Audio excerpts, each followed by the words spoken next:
The main message of the book of Revelation, written by St. John the theologian, is not how bad everything will be, but no matter how bad everything is, in the end, everything will be fine. The very concept of apocalypse among internet users is more associated with post-apocalyptic computer games than, in fact, with the original source, the last book of the Bible, which is called the Apocalypse. This is frustrating because a lack of biblical literacy not only prevents correct quotation recognition, but deprives people of the support and comfort that our ancestors drew from Scripture. Apocalypse is a book that really sounds especially fresh and relevant today. Another thing is that it is perceived exactly the opposite, as a book of horror, while in fact it's a book of hope. The Greek word apocalypse, which in modern language has come to mean something like global catastrophe, is actually translated as revelation, that which God reveals in the first words of the book itself. The revelation of Jesus Christ, which gave him God to show his servants what must soon be, Revelation 1:1. In the 6th chapter of this book, 4 horsemen are actually mentioned. In the history of the church, there are various interpretations of what they can mean, but historically the idea that they symbolize various disasters has been fixed: plague, war, famine, and death.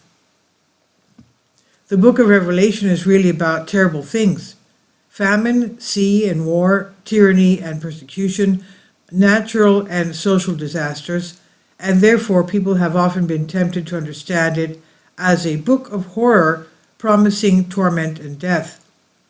But the first readers of Revelation had all its horrors right before their eyes. The ancient world was shaken by wars, rebellions, epidemics, and crop failures, which led to famine.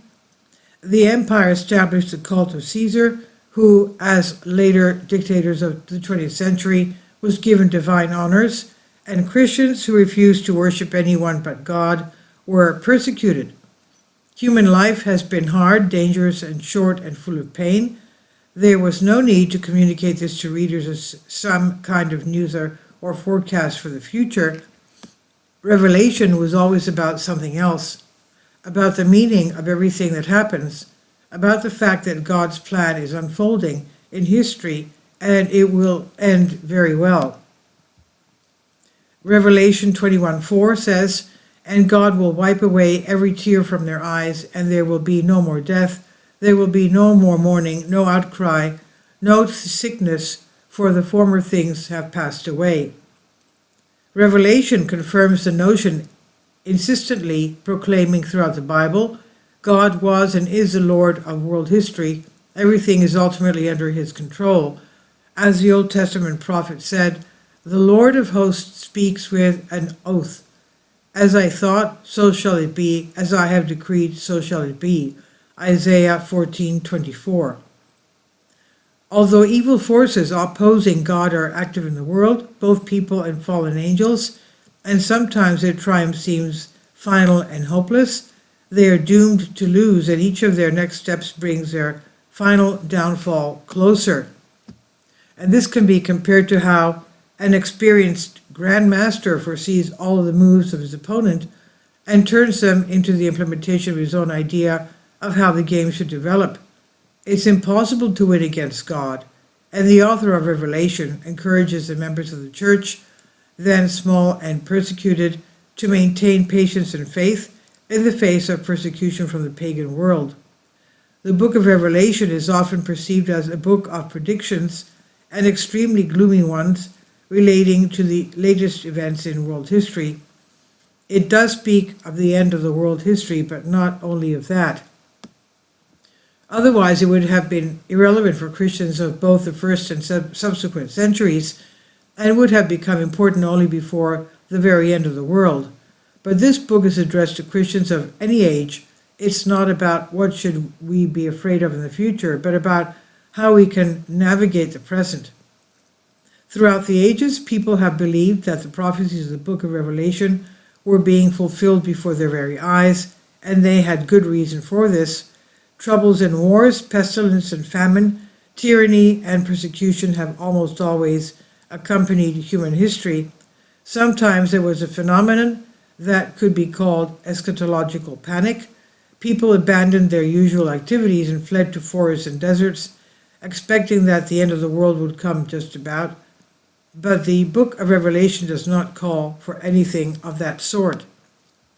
It's about how to live in a world that is slipping from under your feet, where evil looks so powerful and seductive, where life is unpredictable and suffering can break into it at any moment. It says that history as we know it will end with Christ returning in glory, and those who have remained faithful to him will have eternal and blessed life in his kingdom.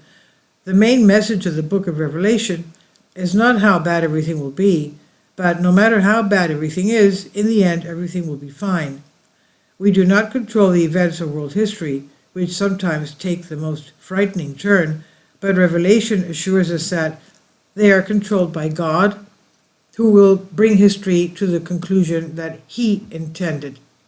And those who trust in him, who carefully seek his will, and carefully keep his commandments should live in hope and not fear. And I wish everyone a very blessed resurrection for Easter. And this is on Soul Ask. Please leave your comments, and thank you for your support. Please support my Patreon account. The daily posts are 5 videos daily, and they are totally different from what I have on my YouTube channel. Thank you so much for your support and that you find all my content so interesting. You'll find the Patreon account details in the description box below.